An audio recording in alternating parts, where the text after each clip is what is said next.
السلام عليكم ورحمة الله وبركاته أخيارته كسو دوادا كيستا تي في برنامج كله برنامج كنا مانتا وحا أنكو أبلين دونا إن شاء الله تعالى سيدا ليسوغو دياريو وي ستيشن كا مركي انتي آدن سوغلين أما آدن سوغارين وحان فيرين دونا إن شاء الله تعالى شن قيبوت أما شن قضب oo aad ku diyaar garoobi kartid si aad si kalsooni leh ugu martid wadada ama way stationka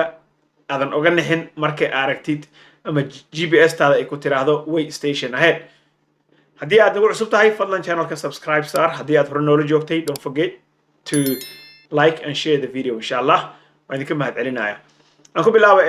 intii aadan bilaabin tripkaaga ama safarkaaga waxa aad isku daydaa number 2 in aad inspect garaysid ama inspection aad ku samaysid trackaaga iyo loadkaagaba so trackaaga iyo loadkaaga markii aad pre-trip inspection waxa la yiraahdaa aad soo marisid waxyaabaha aad xooga saaraysid waxaa ka mid ah fuel tankigaaga inuu xiran yahay uusan wax liiga lahayn taayirada iyo digsiyadaba wheelska brakeska haddaad jegarayn kartid brakeyada waad jegaraynaysaa tubing and hoses tubooyinka airka u qaada brega springska haya gaariga ama spring brakeyada waxaa kaloo jegranaysaa king pinka tareelaha iyo traga pinka isu haya oo inuu xiran yahay inaad jegarayso inuu damage qabo inaad iska fiiriso waaye any leaks haddii uu biyo daadinayo haddii uu oil daadinayo haddii uu wax kale u daadinayo haddii air ugu liigaraynayo waxaas oo dhan waad jegaraynaysaa waxaa kale waad jegaraynaysaa waxyaabaha kale oo checkingka u baahan so do a thorough pre-trip inspection kaa iska fiiri sidoo kale waxaa iska fiirisaa loadkaaga in uu secure yahay oo wax tareelahaaga gees kasoo jeedjeeda iyo waxaas aysan jirin that way confidently ayaa waxaa u imaanaysaa way stationka markii aad soo gashid there's no issue markaa way stationka soo gashid adoo diyaar ah oo waxa dhan isu kaa dul saaran yihiin markaa kalsooni baa qabtaa waxaa kale oo aad sheegaranaysaa oo aad hubinaysaa in aad si fiican isaga diyaarisay haddii aad mile extra socotay iyo waxyaabahaas haddii aad early si fiican u seexanin haddii aad isticmaashay saacado extra ah oo personal oo kale ah waxaad jegranaysaa in electronic login device-kaaga ama ELD-gaaga uu yahay mid sax ah oo waxba aysan ka qaldanayn sidoo kale waxaad jegranaysaa ama samaynaysaa safety checks ayaa samaynaysaa safety checkska waxaa ka mid ah in aad sometimes waxaad geli kartaa website-ka safer .fmcsa to make sure haddii DOT-daada ay dambi ku jirto ama sometimes waxaa dhici karto in lagaa dhigo DOT-daada inactive adoo ogeyn so checkare insha allah bishii hal mar daa gashay website-ka linkiga website-kana hoos ayaan kaga tegi doonaa insha allah safer.fmcsa company snapshot-kaaga fiirinaysaa aro service qaldan haddii lagu geliyey haddii safety-gaaga uu hooseeyo haddii waxyaabo aadan xaq u lahayn aad ku aragtid you can do a data queue ay ku samayn kartaa so be prepared for login devices and safety checks samee haddii ay kusoo leexsadaan oo pre-passka uu red ku siiyo officerka wuxuu gelinayaa DOT numberkaaga let's say 12345 waaye wuxuu fiirinayaa safety recordkaaga inta inspection lagu mariyey inta R service lagaa dhigay inta ama darawal ama gaari aad adiga leedahay ama kamarigaaga uu leeyahay buuq lagu furay tan saddexaad waxa waaye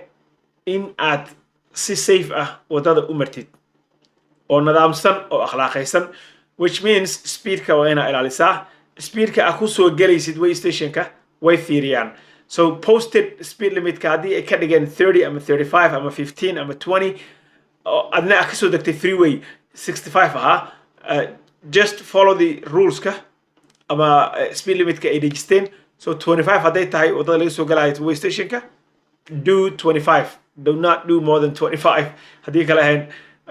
waxay ku siinaysaa red flag oo kusoo leexsanayaan and waa ku jeegarayn doonaan ama inspection bay ku marin doonaanba so buuqa isaas taga yaraysid adiga naftaada drive safely on the road and through the way station intaa ku jirto si safe ah gaariga oo kaxay waxaa kale oo number 4 ah waxaa waaye in aad ilaalisid ruleska way stationka u yaala oo shuruucda ah iyo inaad raacdid way stationka marka lagu istaajiyo inaad cooperation samayso oo officerka aad la shaqaysid oo officerka waxyaabaha uu ku sheegayo ama uu ka rabo ama ku weydiinayo aad maartay qof raaci karo aad noqotid for example waa lagu soo leexsaday haddii uu wax ku weydiiyo ku dhaw waxaa samee break ii qabo ku dhahay si uu fiirin nalalka break inay qabsoomayaan in wax air liiga uu jiro oo airkaaga uu liigarana gaariga oo ama hawo uu sii daynayo break ah waxaas dhan you have to be compliant waa ina sharciga u raacdaa haddii uu ku weydiiyo waxaas samee hadduu ku dhaho waa inaad samayn kartaa waa isu fududaynaysaa naftaadana waa u fududaynaysaa dadka kalena ama officerkana waa u fududaynaysaa the other thing waxa waaye oo ugu dambeeya number 5 waxay yidhaahdeen do the right thing waxa saxda ah samee oo ah haddii laynka uu dheer yahay way stationka laga soo galayo laakiin space ah haysato oo waddada aadan blockraynin do the right thing iska sug haddaad rabto layd ba aad noqotide laynkaas haddii lagu soo leexsado laynka sug asdhihin ugo baalkan laynka waa dheer yahay because waxyaabaha dhici kara waxa waaye and most likely waxaa dhacdo stadyada qaarkood ama sometimes stadyada badankood ay ka mid tahay Ohio, Tennessee, Kentucky, these states way ka soo daba cararayaan some southern states oo Alabama oo kale ka mid tahay haddii laga soo daba cararana waxyaabaha kugu dhici karo haddaan kuu sheegayaa number 2 waa lagu istaajinayaa laysanku kaa qaadanayaa wuxuu ku leeyahay soo kala firee ku soo laabo way stationka number 2 inspection inuu ku mariyo way u badan tahay oo aan marka hore laga yaabo inaan lagu marin lahayn haddii aad si kalsooni leh u soo geli lahayd oo aad ka soo qayb qaadan lahayd in aadan maaragtay dhaafin way stationka number 3 ticket buu ku siini karaa oo ticket buu ku qorayaa ganaax lacag wata iyo points ba number 4 waxaa dhici karta some states waxa ay ka tahay misdemeanor waaba lagu xiri karaaba states waxaa ka mid ah Nebraska oo kale haddaa ku cabto most likely ma kaa soo daba cararayaan laakiin haddii ay kaa soo daba cararaan you could go to jail Soomaali badan baa hadhow soo boodi doonta comment section kusoo qori doonta jail ma aadi kartid iyo waxaa jeegaraysaan Nebraska sharciga way station capacity waa misdemeanor hataa minor ma aha some places way ku xiri karaan you can go to jail for bypassing way station furan waxaana ka shaqeeya turubaro dadka istaaga waa turubaro state troopers oo police caadiya ka shaqeeya Nebraska oo kale so do not try in at past it Nebraska oo kale unless a safety hazard noqonayso wadada ay buuxdo ama laynka uu buuxo oo wadada aad xirayso so lane wada oo freeway lagu socdo 65 miles per hour ma xiri kartid so shantaas shay iska fiiri haddii intaas aad iska fiirisid first waa inaad pre-trip fiican soo marsataa gaarigaaga iyo loorkaagaba second